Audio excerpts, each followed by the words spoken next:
Pedralcena com vocês nesse canal que é da família e no esquente do nosso evento, onde a gente vai trazer um pouco sobre família com autoridade construindo comportamento.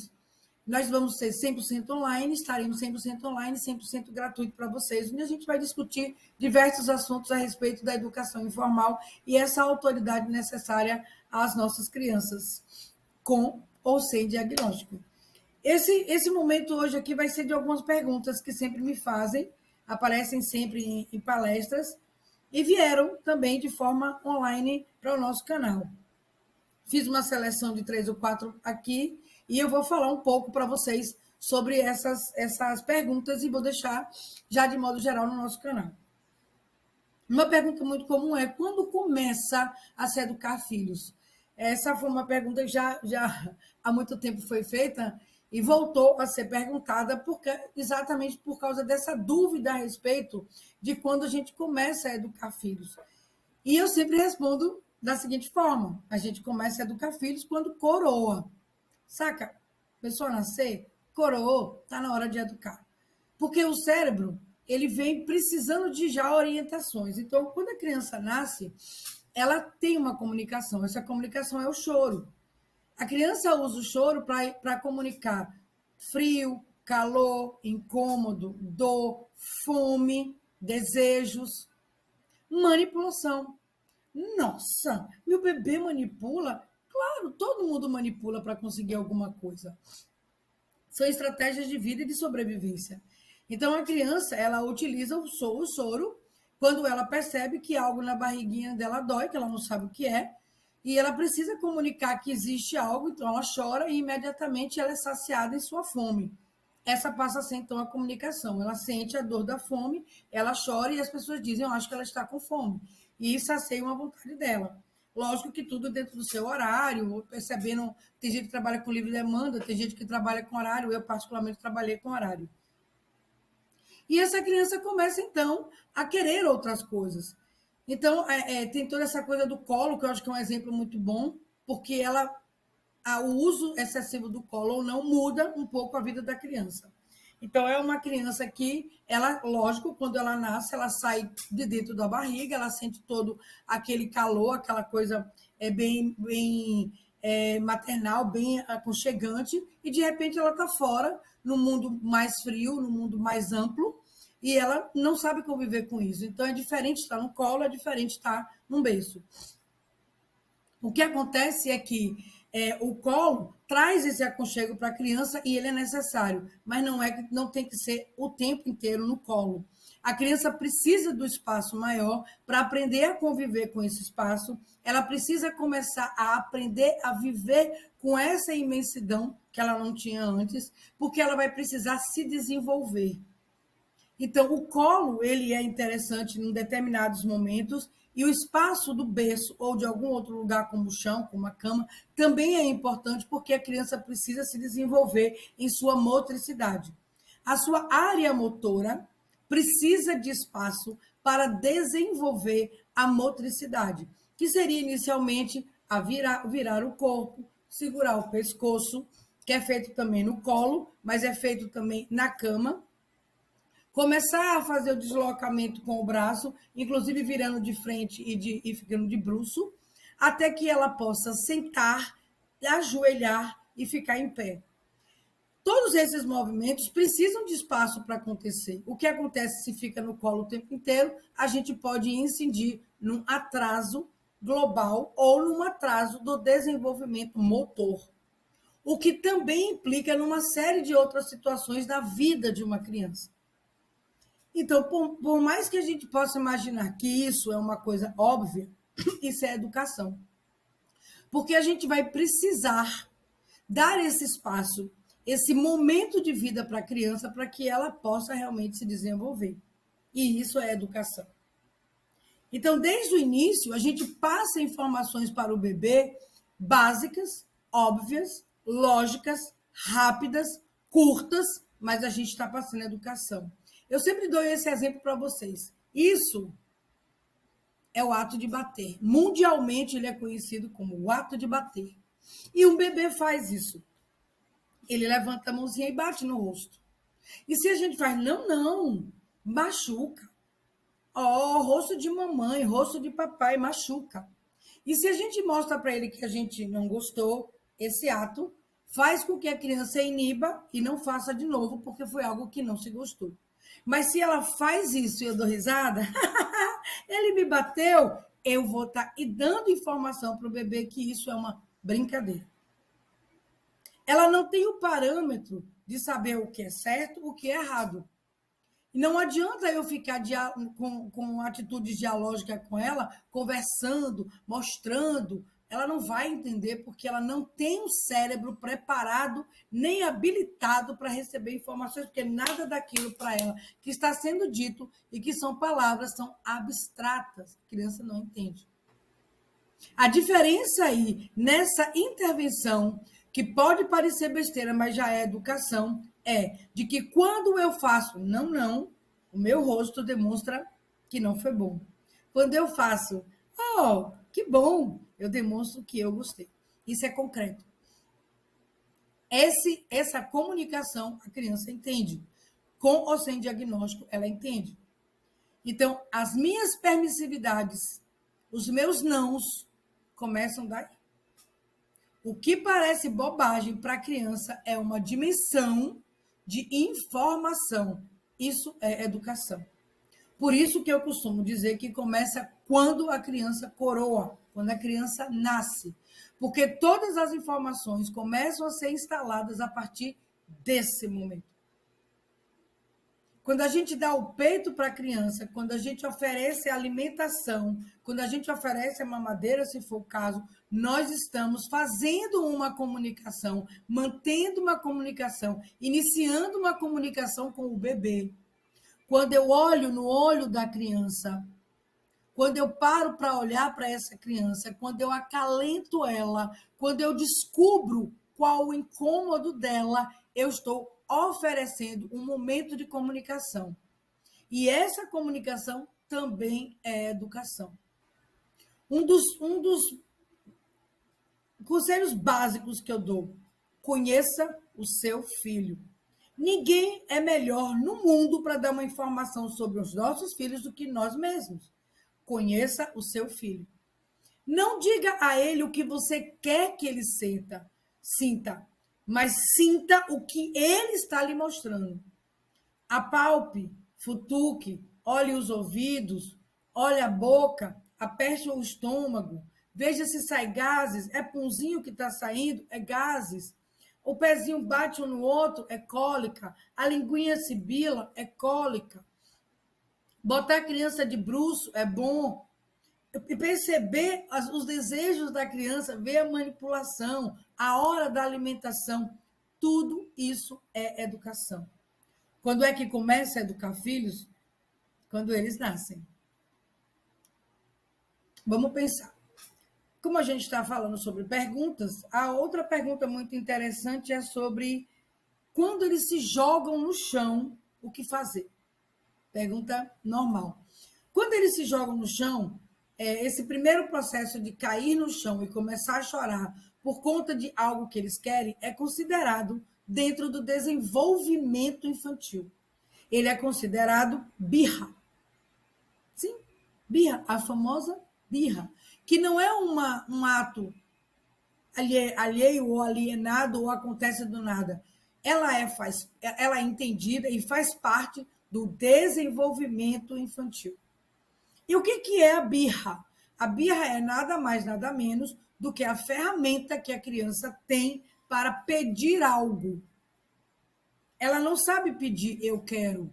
Ela aponta, ela mostra, ela fala a palavra entre 2 e 3 anos.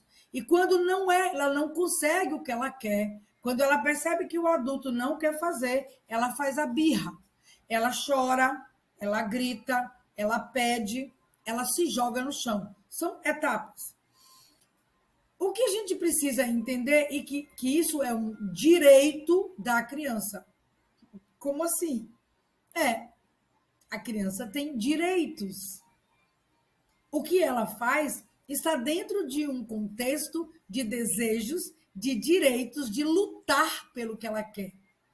Massa, isso é muito bom, isso é ótimo. A criança está pensando, criando estratégias, desejando algo, e essas necessidades vão fazer ela crescer. É assim que vai começar a desenvolver fala, é assim que começa a se utilizar a uma criança que anda já para que ela faça a exploração do meio ambiente. Essa comunicação começa a se ampliar, a criança começa a ter a necessidade de falar e de buscar, de pesquisar, é a famosa fase sensório-motora. Fantástica, maravilhosa. Então é bom quando a criança se joga no chão? Sim, é ótimo. A criança está vivendo, ela está começando a perceber o mundo que a cerca e desejando. Uau! Porque nós somos seres desejosos. Freud já disse isso, Lacan fala sobre isso, Moreno fala sobre isso. Todos os autores que trabalham com desenvolvimento emocional do sujeito falam sobre esse desejo. A neurociência também fala sobre esse desejo, ela chama de necessidade. São as necessidades humanas que fazem a gente se desenvolver. Massa. Tudo perfeito. Amei. Uhum. A criança tem direitos. Bom, então a gente não vai discutir mais nada. Faz tudo o que ela quer. Tcharam! Não. Esse é o grande problema. O boom da situação. Olha lá quando eu falei, quando a gente começa a educar a criança, olha os pequenos exemplos que eu dei e vou falar sobre a birra. Quando a criança se joga no chão, essa não é uma atitude correta. Você já imaginou se a gente visse um bocado de adultos se jogando no chão para querer as coisas que deseja? Ia ser um pouquinho meio bizarro, né? Mas o que acontece? Quando ela se joga no chão, ela está querendo conseguir as coisas de qualquer jeito. Ela quer aquilo. Ponto. Esse é um direito da criança. Atrás desse direito e atrás dessa criança existe nós, os pais.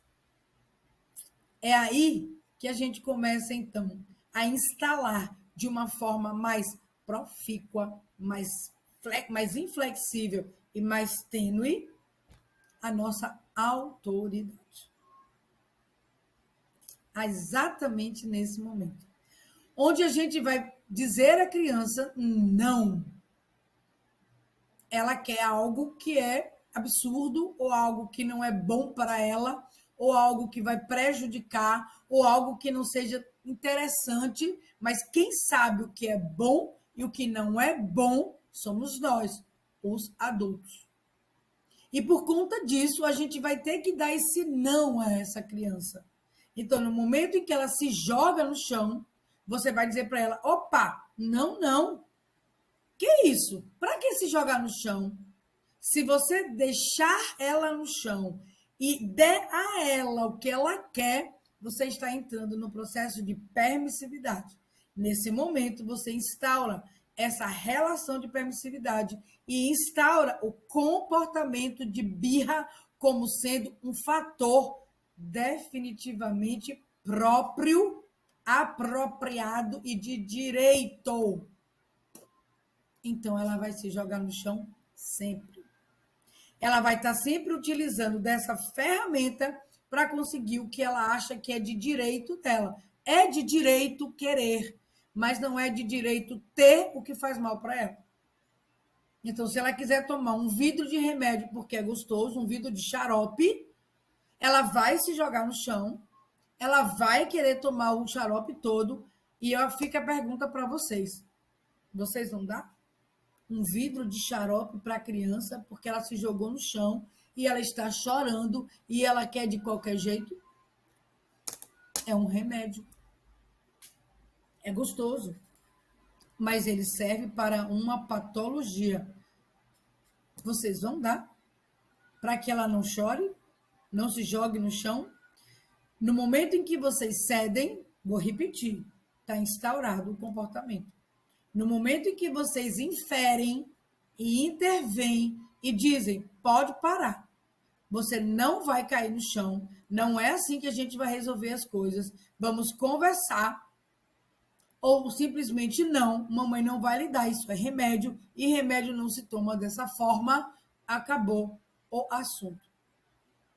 O que a criança precisa saber naquele momento? Isso é um remédio, não se toma remédio dessa forma e isso faz mal. Acabou. Muita conversa nessa hora só vai irritar a criança. Muita conversa nessa hora não nos leva a lugar nenhum, só irritando a criança. E se ela continua chorando, quando você parar de chorar, nós conversamos. Enquanto a criança chora, não adianta tentar dar a ela, ou não dar, ou conversar, porque ela só está irritada. E dar enquanto ela chora legaliza o choro enquanto uma ferramenta de solicitação. Então, cuidado com todos esses componentes. Quando se faz, quando ela cai no chão, para ela. Não faz nada do que ela quer, e aí sim, vamos conversar sobre o assunto. Ok? Vamos para a próxima. Vamos ver como é que vai ser agora. A próxima pergunta é sobre. Falo já. Fiquem pensando aí, o que vai acontecer agora com essa próxima pergunta? Essa é ótima, gente. Essa é demais. É porque que eu estou rindo? Porque essa outra pergunta ela é muito interessante. Eu ouço isso direto. É uma frasezinha bem interessante. Eles têm problema com o não. Eles têm intolerância ao não. E como é que se diz não para um filho, para uma criança? Com a boca. Não. E o não, ele nunca vai ser não alegre. Porque o não, ele é a negação de uma situação. Então, a gente nunca vai conseguir dizer um não cantando. Não, não, não, não. Sempre vai ser não. Eu disse uma vez numa palestra que a única vez que o não vai ser assim, razoavelmente edificante quando a gente pede assim: o senhor vai me matar? Não. Ótimo. Fora isso, o não é pesado.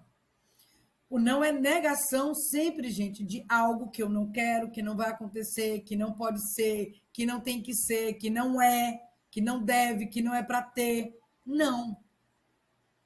Entende? Então ele sempre vai ser pesado. E essa história deles terem problema com não, isso vai muito em cima. Vamos pegar lá a birra, quando a gente não instala essa relação de negatividade, de autoridade, ele passa a ser uma relação de permissividade, então a criança não entende, ó, neurologicamente, sistema nervoso central, cérebro, não foi instalado o entendimento do não. Não. Sério. Não pode. Não vai. Não, não faça. Olhe, não, não. Isso não existe. A criança só entende sim. Eu vou dar um exemplo muito interessante, e eu acho que seria interessante vocês poderem assistir o filme divertidamente. No filme, eles deixam claro que a alegria ela toma conta da situação e ela o tempo inteiro ela quer uma Riley, que é a personagem, rindo e feliz. Ela o tempo inteiro traz para as memórias de Riley coisas boas, interessantes. E a Riley não sabe viver com a frustração. E, troca disso, também ela tem pais permissivos, pais muito bonzinhos e que permitem que a Riley faça tudo o que ela quer. Enquanto vai se constituindo que a Riley tem que ser feliz o tempo inteiro, sem frustração. E um dos grandes problemas do filme é exatamente quando a criança lida com a frustração, ou vive a frustração, que não sabe lidar com ela, a verdade é essa.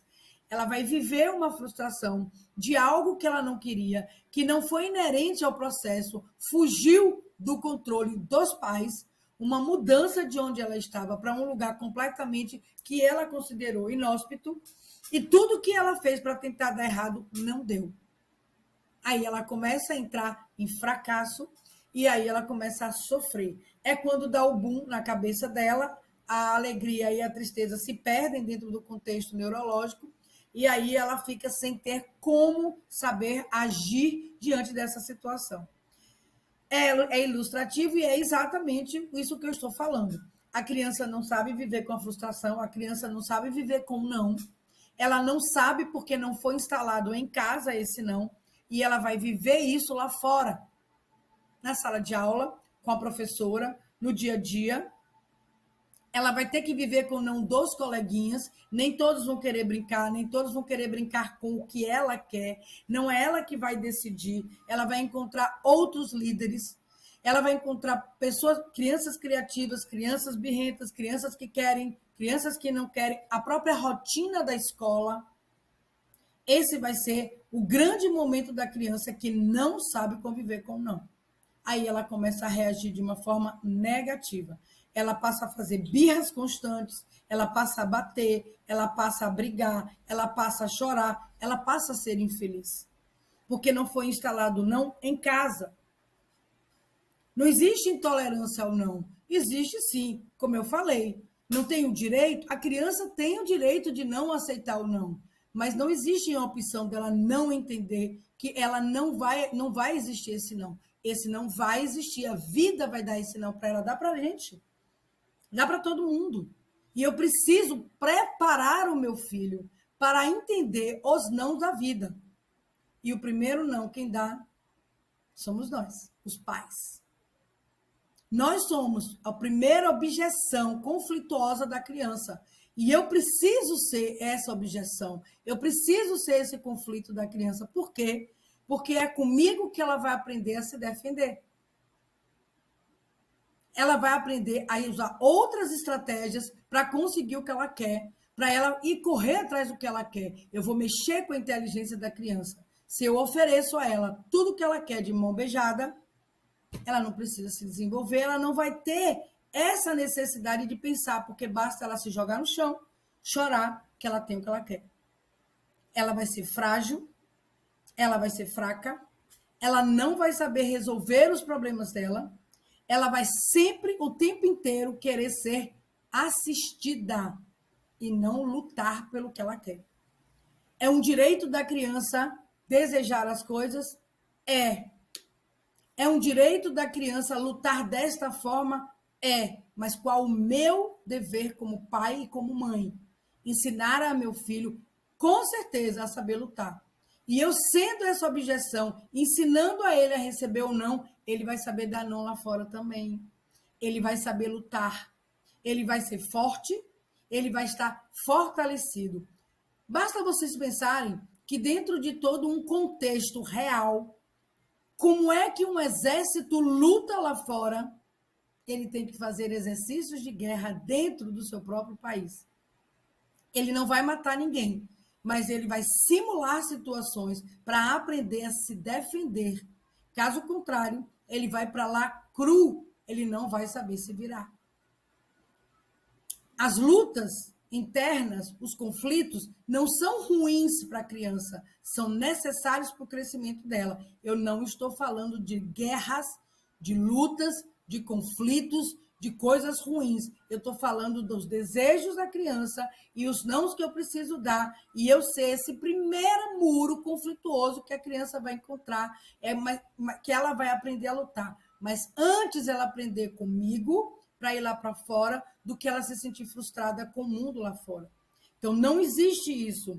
Não existe essa intolerância ao não. Não existe que ela não aceita o não. Porque não, aqui para nós, ninguém quer aceitar, né? Mas ele faz parte da nossa vida. E, portanto, eu tenho que ser esse mentor, exatamente esse mediador entre o mundo e o meu filho. E o meu não, ele é o primeiro, a primeira base de conflito onde a criança vai aprender a lidar com isso no seu dia a dia. Então, não existe intolerância. Existe sim o meu posicionamento como autoridade, ensinando ao meu filho a receber o não, para ele criar estratégias de luta para o que ele quer. Ok? E vamos para a nossa última pergunta, que também é uma pergunta muito interessante, que tem vindo diante desse, a gente está trazendo todo esse contexto da necessidade da autoridade parental para o desenvolvimento dos nossos filhos, que é a construção de comportamentos saudáveis. Então, vamos para a nossa quarta pergunta, que é a nossa quarta pergunta, para a gente encerrar esse vídeo, que é muito interessante essas perguntas, que é exatamente sobre a questão da autoridade. Quais os sinais que a gente pode ver que denotam a falta da autoridade? Quando é que a gente pode perceber que não está existindo a minha autoridade parental na minha relação com meu filho? Muito interessante essa pergunta. Porque, na verdade, como a gente fala sobre a necessidade da existência dessa relação parental de autoridade, quando é que a gente pode perceber que não está existindo essa autoridade? Quando é que a gente pode perceber essa situação? Muito simples. Juntando todas essas perguntas, que começa quando a gente começa a educar os filhos, quando eles nascem, quando eles começam a se jogar no chão, que é uma linha divisória dessa relação, e quando a gente percebe essa intolerância, que vocês chamam de intolerância, e essa dificuldade de entender o não, esses são alguns passos bem interessantes. A criança já apresenta, nesse aspecto, uma certa irritação no comportamento. A criança começa, quando bebê, ela vai chorar mais, quando ela quer as coisas e que ela não consegue, quando você já deu uma certa ousadia ou asa para essa criança. Por exemplo, você está acostumando a criança a botá-la no colo, então ela fica no colo o tempo inteiro. Quando você não dá esse colo, ela é uma criança irritadiça e chorosa. Então ela chora mais, porque ela quer o colo. E quando você pega, tá vendo aí? Ela só queria colo. Gente, que lindo. Ela está chorando, porque ela já sabe, tá vendo? Ela é inteligente. Até aí tudo bem. Só que ela já está sendo uma criança irritativa e irritante. E se irritando. Por quê? Porque ela sabe que o colo, para ela, é melhor, mas isso não é bom para ela. Então, eu preciso saber exatamente compensar essa situação, a hora do colo e a hora que eu preciso que ela fique, inclusive, deitada. Eu preciso fazer as coisas de casa, eu preciso comandar de alguma forma, eu preciso ver como estão as coisas. A gente não fica dedicado à criança o tempo inteiro. Então, esse tipo de permissividade precisa ser combatida a partir do momento que eu sei o que é melhor para ela, inclusive para o contexto. Então, quando a criança começa a ser irritadiça e ela começa a chorar muito para querer as coisas, esse é um bom momento da gente pensar sobre como está a minha relação com essa criança. Como é que está se apresentando isso? Porque ela está sendo chorosa demais. E isso não é bom. Isso, bebê. A criança cresceu, eu continuei convivendo com isso e tal. Ela passa, então, a ser mais irritativa e irritante quando quer as coisas. Outro sinal, ainda pequeno, 1, 2 anos, é uma criança que chora por tudo, é uma criança que solicita o tempo inteiro as coisas chorando, é uma criança que já muito cedo já demonstra um comportamento, eu vou usar a palavra agressivo para vocês entenderem, mas não seria exatamente agressivo, mas ela utiliza de situações um tanto quanto fora de um contexto, às vezes com essa irritação e ansiedade, às vezes ela se insurge para bater, para conseguir o que ela quer, isso é um bom sinal. Eu não estou conseguindo controlar a situação. Quando existe a hora do banho, existe a hora de comer, existe o comer sem televisão, e ela começa a criar situações e eu começo a usar ferramentas que não sejam, você vai comer e acabou. Você vai tomar banho. Vamos parar com isso. Já não está dando certo. Eu não consigo mais ter o controle verbal e o controle da relação. Aí eu começo a negociar. Vamos negociar chocolate, negociar saída, negociar shopping, comprar coisas no shopping, fazer merenda fora de hora, dar chocolates quando não deve, comidas fora de hora. Ela passa a não comer o que deve, começa a fazer lanches. Eu conheci uma criança que ela vivia de McDonald's, foi parar no hospital. Ela passa a não comer o que deve, passa a comer salgadinhos no lugar de merendas, leites, chega a ter mamadeiras até a idade mais avançada, não retiram fraldas. A criança começa a ficar em zona de conforto, enquanto eu começo a ficar em zona de desconforto. já não saio com meu filho, não, eu tenho medo de ir para o shopping por causa dos escândalos, vou para os aniversários, ela briga com todo mundo. Na casa da minha mãe é sempre um problema, porque ela sempre está querendo alguma coisa e minha mãe está cedendo. Ela já não dorme sozinha, ela só quer dormir no meu quarto. Eu não consigo me mexer porque ela quer a minha presença e a minha atenção o tempo inteiro. Eu não consigo administrar esse processo. Esses são sinais, parecem bobagens, mas são sinais reais de que eu estou perdendo o controle. Isso ainda é pequeno. Quando essa coisa começa a crescer, ela vai lá para frente. Aí a gente vai lá para frente no processo de aprendizagem, a gente, infelizmente, vai começar a ter problemas. Porque hoje eu vou ter um comportamento ansioso, agitado, solicitador, impulsivo, querendo todas as coisas, pobre no seu brincar, porque só sabe brincar comigo, só sabe conviver com adultos, sua troca social é irritadiça, é conflituosa, é briguenta e chega ao fato de ser agressivo. Aí a gente leva no médico e recebe um diagnóstico. E que muitas vezes não é patologia. É na relação que não foi bem estruturada, não houve a autoridade e não está existindo a construção de comportamentos saudáveis. Por isso que nós estamos aqui. E eu vou fechar dizendo a vocês que eu encontro com vocês no nosso evento 100% gratuito, 100% online, onde a gente vai poder ouvir um pouco mais sobre tudo isso e a gente vai mudar a nossa vida e a nossa relação com os nossos filhos e a gente vai partir para um rumo de desenvolvimento seguro, relações tranquilas e desenvolvimentos reais. Conto com vocês no nosso evento. Até lá, gente. Beijo no coração.